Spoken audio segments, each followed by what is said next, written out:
El legislativo bajo la lupa.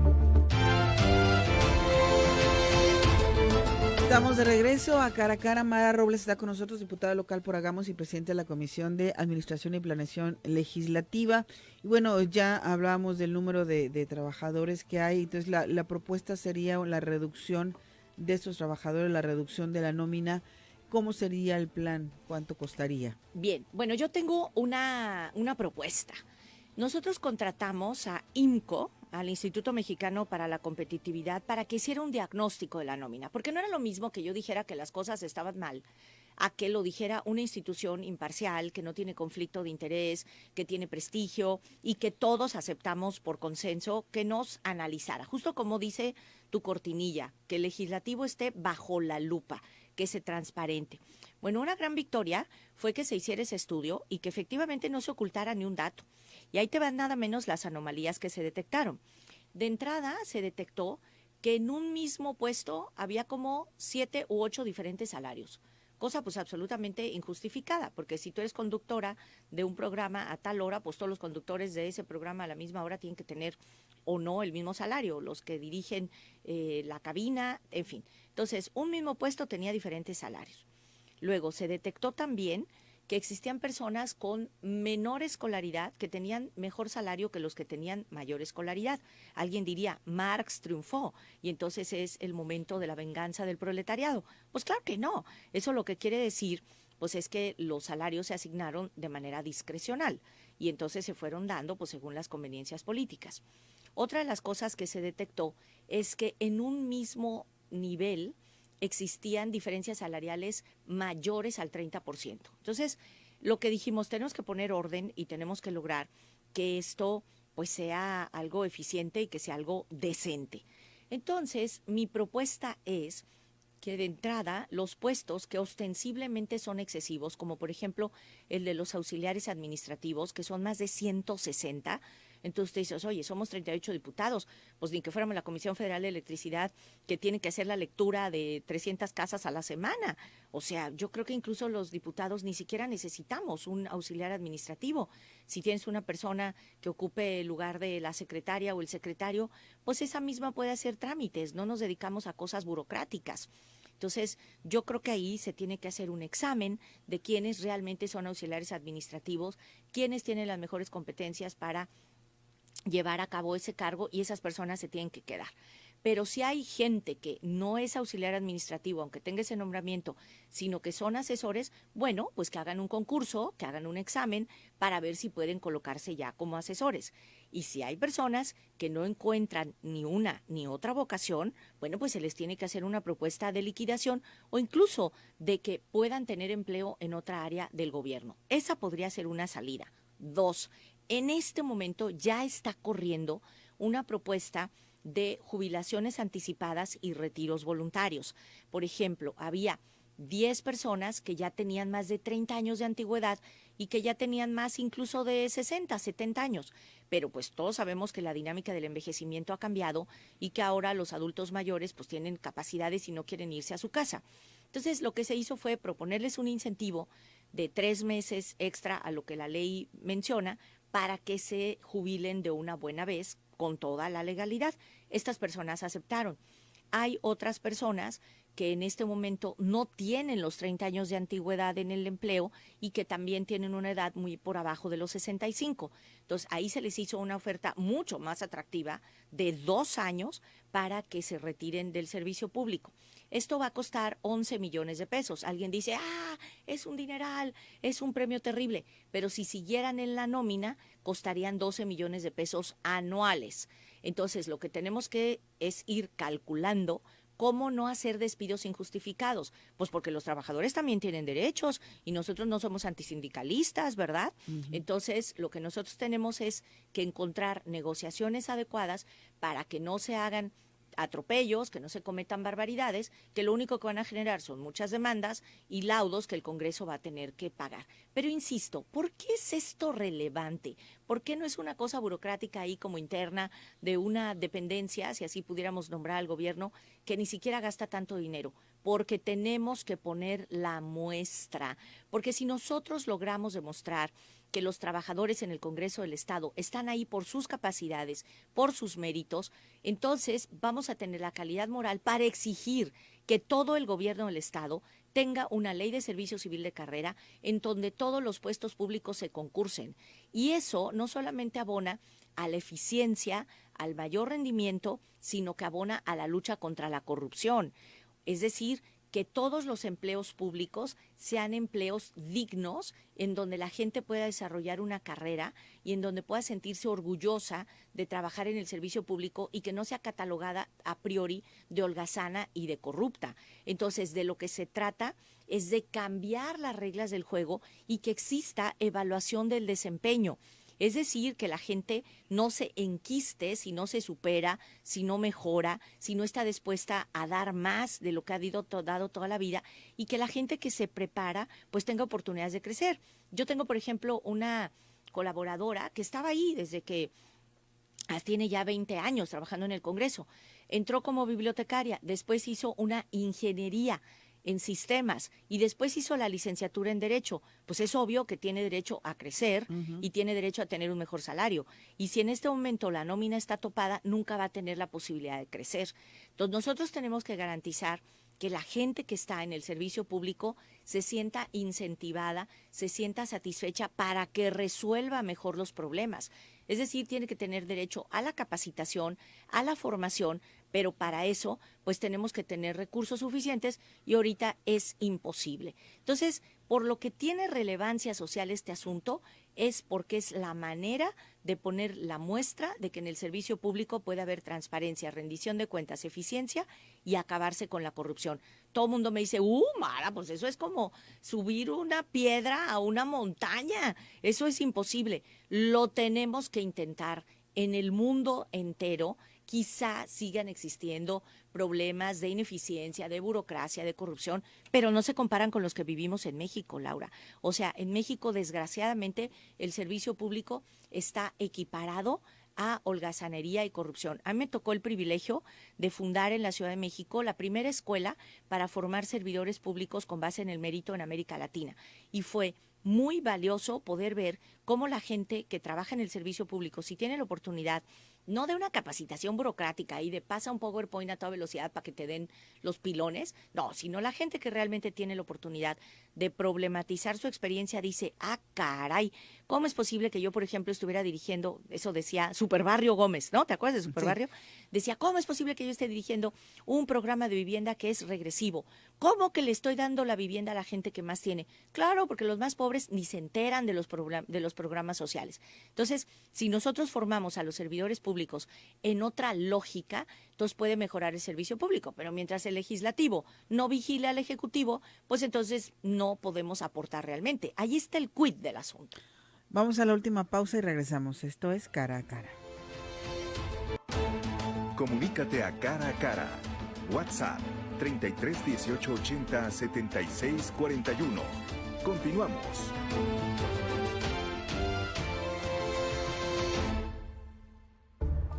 El legislativo bajo la lupa.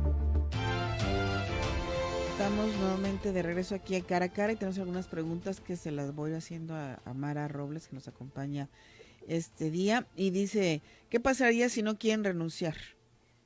Pues lo que ocurre es que no podemos ni hacer despidos injustificados, ni tampoco cometer atropellos que saldrían más caros. Por eso es un proceso de negociación y por eso va más lento de lo que algunas personas quisieran. IMCO dijo que había un excedente de 600 trabajadores, pero pues tú imagínate, si corres a 600 personas injustamente, pues generas una huelga y es un atropello. Insisto, esto no es contra los trabajadores que sí trabajan, es a favor de los trabajadores que sí trabajan. Entonces tiene que ser un proceso paulatino y negociado. Dice también por acá los diputados, ¿con cuántas personas trabajan y esas personas se van cuando se termina su legislatura? Hay dos tipos de trabajadores, los de base, que permanecen independientemente de los diputados, y el personal supernumerario que se va con los diputados. Y el máximo de personas que puedes contratar en esa modalidad eventual son 7. Y en el caso particular de Hagamos, nosotros hicimos un compromiso explícito de ética y de responsabilidad que está firmado por nuestros compañeros, de que cuando nosotros nos vayamos, ellos se van, que no se van a quedar ahí para crear derechos y luego demandar una base porque nos parece una falta de ética. Dice, ¿le tiene que reinstalar o pagarles alguna indemnización? Depende, si lo hacemos bien, si es un proceso negociado, no va a haber que pagar esos costos. Si lo hacemos mal, violamos la ley, pues entonces va a salir más caro. Por eso hay que ir despacio, que llevamos prisa. Aquí comenta Carlos. ¿Qué hay de la experiencia contra la escolaridad? O sea, que prefiere una persona recién salida de la universidad y pagarle más simplemente por eso y menos a alguien que de menos estudios, pero con toda la experiencia del mundo dentro de esta empresa o en el Congreso. Mi humilde opinión. Tiene usted toda la razón. Las competencias profesionales son ahora más importantes que la escolaridad. La escolaridad debe ser una medida, es decir, claro, tú tienes esta preparación, tienes estas calificaciones, tienes este título, pero Monsiváis no tenía ni preparatoria. Entonces, por supuesto que lo más importante son las competencias, las capacidades, y hay maneras distintas de acreditar los conocimientos. Los concursos, por ejemplo, que nosotros vamos a hacer para decidir quién ocupe estos primeros espacios del servicio civil de carrera, van a ser estudios de caso, es decir, cómo responderías ante una situación concreta. Y tienen que ser además exámenes en los que puedes consultar libros, en los que puedes hablar por teléfono, en los que puedes ver internet, porque de lo que se trata es de entrar a trabajar en la vida real. O sea, esta idea que teníamos del nerd, ¿no? Que sabe muchas cosas, pero que lo pones en un trabajo de la vida concreta y se paraliza y no sabe hacer nada, ya es muy atrasada. Entonces, esta persona que nos escribió es totalmente de nuestra línea. Cuenta la escolaridad, cuenta el grado académico, pero cuentan sobre todo las competencias y las capacidades. Yo personalmente, que tengo bastante tiempo en el tema del servicio público y la necesidad de que sea con base en el mérito, te juro que confío más en una persona que tiene la disposición, que tiene el empeño, que tiene el interés, que tiene el compromiso, que en alguien que tiene todos los títulos y grados, pero que no tiene la actitud de salir adelante. O sea, es mejor alguien que es solucionador de problemas que alguien que te quiere dar cátedra cada que le preguntas algo. Es que eso es muy importante aclarar. No se trata de que si una persona no tiene un grado académico de licenciatura, doctorado, no va a poder tener opción a entrar a trabajar. Simplemente es darle el tabulador que corresponda a su preparación. Es Y correcto. si quiere crecer, tiene que seguir demostrando a través de la preparación académica para poder seguir creciendo. Así es, pues es que ahorita, por ejemplo, tenemos a un auxiliar de fotocopiadoras que gana 37,000 pesos, cuando los profesores titulares C de la Universidad de Guadalajara, chamba. pues no ganan ni 23,000, ¿verdad? Vámonos a Entonces, chambear ahí. obvio que eso es una anomalía, es obvio que ahí hay trampa. O sea, yo quiero ver si los electricistas que pegan sus letreritos en los postes ganan eso, pues ni siquiera los coordinadores de asesores de los diputados. Entonces, de lo que se trata es de quitar las anomalías que claramente demostraban que existía un pacto patrimonial, que se creía que la nómina era un botín y que al final de cuentas no es otra cosa que corrupción. Sí, porque finalmente son muy marcadas las diferencias de los salarios, como lo acabas de comentar. Uno de repente piensa que es un mito, que no es real esta situación, pero sí es real y es algo que se está viendo y es por lo que se está luchando para que esto sea equitativo y realmente se tenga la gente que se necesita, pero que esté trabajando esta gente. Claro, porque insisto, ¿cómo le pedimos cuentas al Ejecutivo si nosotros no rendimos cuentas? Entonces, el buen juez por su casa empieza y primero hay que tener un Congreso del Estado limpio, transparente y eficiente para poder ejercer nuestra capacidad constitucional de pedirle cuentas al gobierno. Con el plan, cuál es la meta de reducción de contratos en el Congreso y en cuánto tiempo? Bueno, IMCO dice que hay un excedente de 600 trabajadores. A mí me parece que de un jalón en esta legislatura es muy complicado que se logre. Yo creo que deberíamos ponernos la meta de reducir un 30%. Estamos hablando de que hay 1,000 trabajadores, entonces yo creo que nos deberíamos de poner la meta, y es una meta súper ambiciosa, de reducir 300. Y insisto, tiene que ser un proceso negociado y tiene que combinar a los trabajadores de base, pero también a los eventuales. Nosotros estamos haciendo un cálculo en nuestra oficina y vamos a hacer una propuesta en donde con gente de mayor capacidad, con gente de mayor calidad, nos compactemos seriamente. Es mejor tener pocos trabajadores bien preparados, bien pagados, con posibilidades de crecer, a tener muchos con sueldos pequeños que no tienen la posibilidad de desempeñarse con mayor efectividad. ¿En cuánto tiempo tendrían ustedes? Yo creo que esta legislatura sí se tiene que plantear la meta de 30%. Sinceramente, menos que eso, me parece que no satisfacería las expectativas de la población y que no estaríamos dando muestra de una auténtica seriedad. Esto, por lo menos en esta legislatura, tiene que ser menos el 30% para que sea significativo, para que sea relevante y para que no quede en el parto de los montes, en algo muy escandaloso que a la hora quedó en algo muy pequeño. Pero lo más importante para mí, para seguir con los dichos, es que no terminemos en el gato pardo, que todo cambie para que todo siga igual. Por eso, insisto, para mí lo más importante es que por fin vamos a tener concursos públicos abiertos a toda la ciudadanía. O sea, romper realmente el sistema es acabar con el patrimonialismo y con el botín.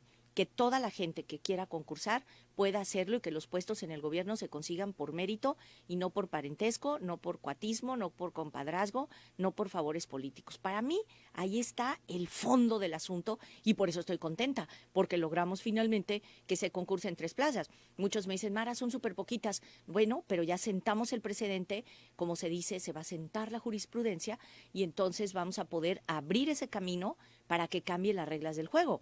Eso es lo más trascendente.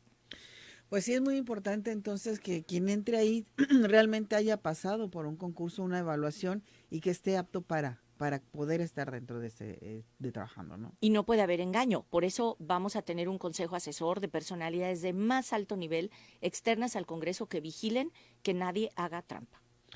Mara, pues un placer estar contigo y nada más quiero leerte alguna de las llamadas que nos dice: buenos días, Laura, saludos y felicitaciones por el programa. Tu invitada debería ser la próxima candidata a la gobernatura. Ándale, qué clase de destape es eso. Si les digo que lo único que quiero ya es regresarme a dar clases a la universidad. Qué amable, muchas gracias. Bueno, pues es lo que quiere la gente, yo no lo transmito.